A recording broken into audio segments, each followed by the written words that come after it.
نایل زرک او ځلا د غار نه بهر ووتل او سوچ یې شروع کو چې ګوډي له به اوس د خوراک بندوبست کول غواړي. نایل له کور نه څه میوه او برېډ راواغېستل.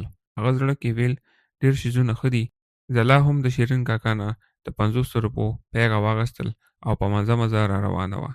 هغې دا ټول شیزونه د ګوډي مخې ته کېښودل. ګوډي ټولو شیزونو ته کتل چې دا څه دي. وړو ورته په کتو زړه نه مړېدو او خوشحاله و چې کم سے کم د خوراک مسله خو یې حل شوه که نه. زرک او ځلا ورله په مینه په سر لاس غاښ کړلو. وړو د یو ځای او د بل ځای نه چغچي او واښه راټولول او غار ته یې راوړل. ګولډي ورته هم حیران کتل چې د اخر دا دې څه کوي. چې ګولډي پوه شو چې دا خو ماله جاله جوړي، نو هغه ورسره هم مدد شروع کړو. د خوراک او د سملاستو د بندوبست نه پس وړو ګولډي ځان سره په چکر بار کو. ګولډي به هغې ته په غور سره کتل چې کله به هغې خبرې کولې. Watch full story on Nael TV Pashto. Don't forget to subscribe. Thanks guys.